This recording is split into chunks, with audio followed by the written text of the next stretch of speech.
eye have the lungs, which is part of the respiratory system. The lungs are on both sides of the heart, surrounded by the rib cage, connected to the trachea, and above the diaphragm. The air sacs are simple squamous epithelium. The lungs are a pair of spongy air-filled organs located on either side of the chest. The trachea conducts inhaled air into the lungs through its tubular branches called brachiae. The brachiae then divides into smaller and smaller branches, finally becoming microscopic. Alveoli, which are small air spaces in the lungs where carbon dioxide leaves the blood and oxygen enters. Air enters the lungs during inhalation, which flows into approximately 300 million alveoli. During exhalation, carbon dioxide is forced out of the alveoli. And now some facts about the lungs. Number 1. A person usually breathes on average of 13 pints of air every minute. Number 2. The right lung is bigger than the left lung. Number 3. Lungs are the only organ in the human body that can float in water. Number 4. Children and women breathing rate is higher than men's. Number 5. The word lung actually means light. Number 6. If lungs were open flat, they would cover an entire tennis court. Number 7. Asthma is the most common disease in lungs. Number 8. Most vertebrate animals have 2 lungs. Number 9. The air we breathe contains 21% oxygen, but our bodies only need 5% of this. The rest is exhaled. Number 10. 70% of waste is eliminated through our lungs just by breathing. Number 11. Babies are born with pink lungs but darken as they breathe in pollution. And number 12. A person can expect to breathe in about 45 pounds of dust over their lifetime. And finally, number 13, you can actually live with just one lung, though you will have limits to your physical ability, but you should relatively live a normal life. Chronic obstructive pulmonary, also known as COPD. COPD makes it hard for you to breathe. It is part of the respiratory system. The two main types of chronic bronchitis and emphysema. The main cause of COPD is long-term exposure to substances that irritate and damage the lungs. This is usually cigarette smoke, air pollution, chemical fuses, or dust can also cause it. At first, COPD may cause no symptoms or only mild symptoms. As the disease gets worse, symptoms usually become more severe. They include a cough that produces a lot of mucus, shorten the breath, especially when physical activity, wheezing, and chest tightness. Doctors use lung function tests, imaging tests, and blood tests to diagnose COPD. This is no cure. Treatments may relieve symptoms. They include medicine, oxygen therapy, surgery, or a lung transplant. Quit smoking is the most important step you can take to treat COPD. How do you know if you have COPD? Shortness of breath, cough, and or mucus production that does not go away are common signs and symptoms of COPD and can indicate the need for a visit to your healthcare provider and evaluation for the need of a breathing test called spirometry. Spirometry is a simple test that measures airway obstruction. Facts about COPD. The sad fact is that COPD is the 4th leading cause of death in the U.S. after heart disease, cancer, and stroke. It turns out your lungs are very precious resources, just like your heart, and need to be protected throughout your life. Just like heart disease, COPD can be silent for many years until it is nearly too late. Tests you can take to find COPD. Chest X-ray. A chest X-ray can show emphysema, one of the main causes of COPD. An X-ray can also rule out other lung problems or heart failure. CT scan. A CT scan of your lungs can help detect emphysema and help determine if you might benefit from surgery for COPD. CT scans can also be used to screen for lung cancer. Arterial blood gas analyze. This blood test measures how well your lungs are bringing oxygen into your blood and removing carbon dioxide.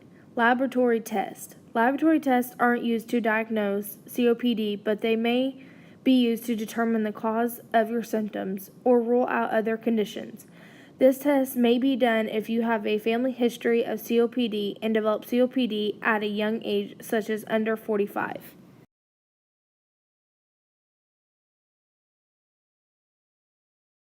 My organ is the kidney. Kidneys are part of the excretory system or the urinary system. The excretory system is associated with the excretion and metabolic waste products and the formation and excretion of urine. The kidneys are a pair of organs found along the posterior muscular wall of the abdominal cavity. The left kidney is in a more superior place than the right kidney due to the size of the liver on the right side of the body. The kidneys lie behind the peritoneum that lines the abdominal cavity. They are considered to be retroperitoneal organs.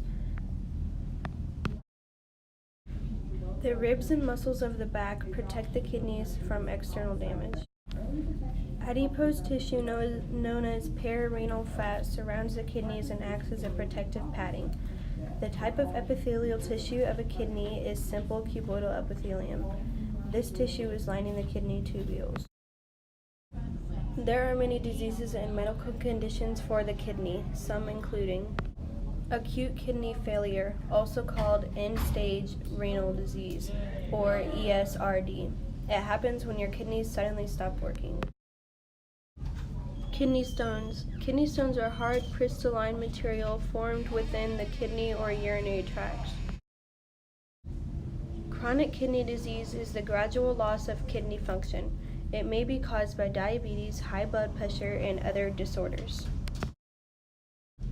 Nephrotic syndrome is a kidney disorder that causes your body to excrete too much protein in your urine. Fun facts. According to Seeker.com, the biggest ticket organ you can legally sell is your heart for about $1 million. Second is your liver for about $557,000, and third is your kidney for about $262,000 each. Widespread diabetes and heart disease is what made these top three organs so expensive. But on the black market, prices are considerably lower, nearly 10% of the regular price. Your kidneys weigh less than 1% of your body weight, and your kidneys filter 180 liters of fluids per day only to produce 2 liters of urine.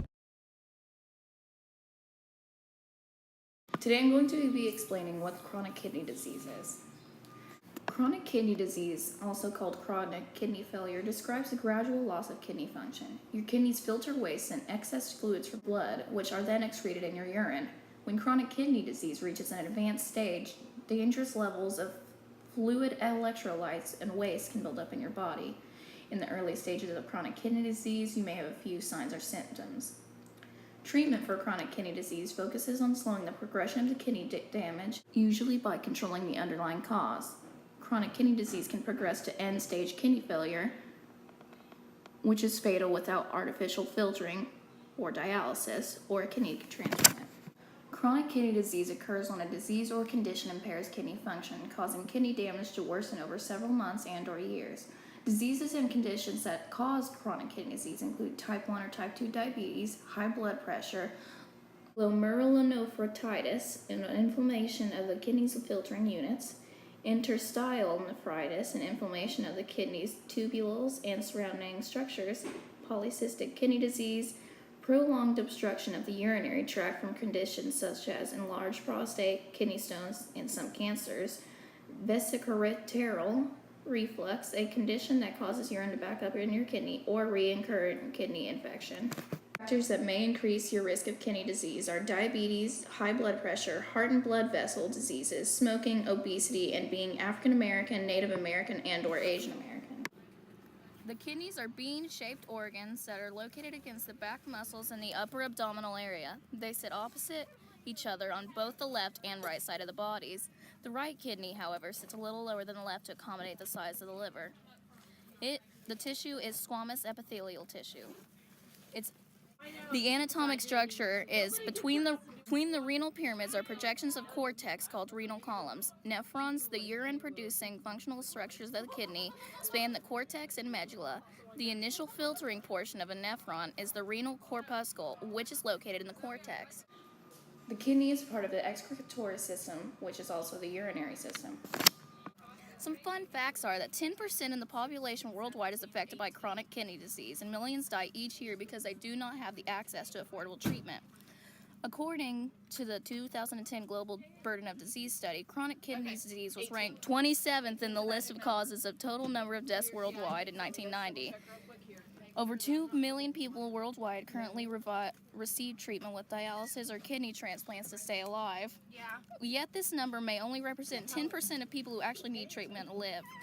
Of the 2 million people who receive treatment for kidney failure, the majority are treated in only 5 countries: the United States, Japan, Germany, Brazil, and Italy. These 5 countries represent only 12% of the world population. Only 20% are treated in about 100 developing countries that make up over 50% of the world population. More than 80% of all patients who receive treatment for kidney failure are affluent countries with universal access to health care and large elderly populations. It is estimated the number of cases of kidney failure will increase disproportionately in developing countries such as China and India, where the number of elderly people are increasing. The system I got is kidney dialysis. Kidney dialysis is also called hemodialysis and peritoneal dialysis. Kidney dialysis is a procedure that is a substitute for many of the normal functions of the kidneys. Kidney dialysis is a system involved with the kidneys, and the kidneys belong to the excretory system or urinary system. This system is associated with the excretion of metabolic waste products and formation and excretion of urine. Kidney dialysis is located in the kidneys. The kidneys are responsible for filtering waste products from the blood. Dialysis is a procedure that is a substitute for many normal functions of the kidneys. The kidneys are 2 organs located on either side in the back of the abdominal cavity. There is mostly simple cuboidal tissue with some simple squamous in the kidneys where kidney dialysis occurs. The anatomical structure is between the renal pyramids are projections of cortex called renal columns. Nephrons, the urine-producing functional structures of the kidney, span the cortex and the medulla. The initial filtering portion of the nephron is the renal corpuscle, which is located in the cortex. What is kidney dialysis? The kidneys are responsible for filtering waste products from the blood. Dialysis is a procedure that is a substitute for many of the normal functions of the kidneys. The kidneys are 2 organs located on either side of the back in the abdominal cavity. Dialysis can allow individuals to live productive and useful lives even though their kidneys are no longer working adequately. The dialysis procedure helps the body by performing the functions of failed kidneys. The kidney has many roles. An essential job of the kidney is to regulate the body's fluid balance. It does this by adjusting the amount of urine that is excreted on a daily basis. On hot days, the body sweats more. Thus, less water needs to be excreted through the kidneys. There are 2 different kinds of dialysis. Hemodialysis uses a machine and a filter to remove waste products and water from the blood. And peritoneal dialysis uses a fluid, dialysate, that is placed into the patient's abdominal cavity to remove waste products and fluid from the body. There could be many complications with kidney dialysis. It could be low blood pressure. A drop in blood pressure is a common side effect of hemodialysis, particularly if you have diabetes. Muscle cramps, itching, sleeping problems, anemia, bone disease, high blood pressure, and fluid overload. Now for some interesting facts. 30 million American adults have chronic kidney disease, and millions of others are at increased risk. Second, early detection can help prevent the progression of kidney disease to kidney failure. Third, heart disease is the major cause of death for all people with chronic kidney disease. Fourth, glomerular filtration, called GFR, is the best estimate of kidney function. Fifth, hypertension causes chronic kidney disease, and chronic kidney disease causes hypertension. Sixth, persistent proteinuria, protein in the urine, means chronic kidney disease is present. Seventh, high-risk groups include those with diabetes, hypertension, and family history of kidney failure. Eighth, African Americans, Hispanics, Pacific Islanders, American Indians, and seniors are at increased risk. Ninth, 2 simple tests can detect chronic kidney disease: blood pressure, urine albumin, and serum creatinine. My organ is the uterus. It's part of the female reproductive system. It is a simple squamous epithelia. Now, here's the anatomical structure. It goes from top to bottom: the fundus, body, and cervix. Now, here are some surgeries that can come with a uterus. A hysterectomy is a surgery in which the uterus is removed. In cervical stitch, it is a stitch of the cervix to keep a premature birth or miscarriage. Now, here are some fun facts of a uterus. Doctors from back in the day thought that a woman's uterus wandered around her body. Some people are born without a womb. The uterus is roughly the size and shape of a small pear. Some people are born with more than one uterus. The uterus is essential to sexy times. And another interesting fact is a woman in December last year, in 2017, gave birth to the first baby from a uterus transplant. Now let's do some baby talk. The baby develops in the uterus, and at about 1 month, it is the size of a blueberry, and by that time, it has got a heartbeat. Also, a placenta is not fully developed. Birth control can also harm the uterus. The birth control can cause severe cramping and bleeding in the uterus. Here are some more interesting facts about the uterus. Your uterus supports your bladder, bowel, pelvic bones, and other organs. It is the only organ that can create a whole other organ. After birth, it is like an open wound. It continues to bleed. It also can shrink in size after the birth of a child. I hope you enjoyed this video over the uterus. Amniocentesis is a diagnostical test that may be recommended by your healthcare provider following an abnormal triple test result. Inherited or genetics concerns lead some parents to choose amniocentesis to determine if specific genetic disorders may be present in their baby. Amniocentesis is performed by an ultrasound, which is used to guide and determine a safe location for the needle to enter the amniotic sac, so the fluid may be safely removed. A sample of amniotic fluid is collected through the needle. The procedure takes about 45 minutes, although the collection of fluid takes less than 5 minutes. Amniocentesis is usually performed between 14 and 20 weeks. Some medical faculties may perform amniocentesis as early as 11 weeks. Amniocentesis can be used later in the third trimester for a few reasons. Your healthcare provider may recommend the procedure if your membranes have ruptured prematurely. In order to assess for uterine infections, amniocentesis may also help determine the severity of fetal anemia in babies with Rh disease and assist your physician to determine whether the fetus requires life-saving blood transfusion. Amniocentesis is usually done to assess lung maturity. If so, this is done shortly before delivery. What does amniocentesis results mean? Amniocentesis is a diagnostic test that detects chromosome abnormalities, neural tube defects, and genetic disorders with high levels of accuracy. Although the probabilities of identification are high, this test does not measure the severity of these birth defects. Complications of amniocentesis. Some complications of amniocentesis may include cramping, bleeding, or leaking of amniotic fluid from the needle puncture site or the vagina.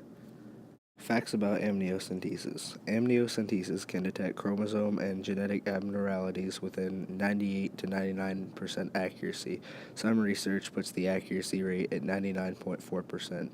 More than 200,000 tests are performed every year in the United States.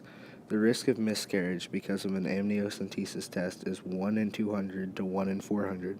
Some research puts those risks at 1 in 1,600. The most common cause of miscarriage are because of an infection, induced labor, or breaking the water.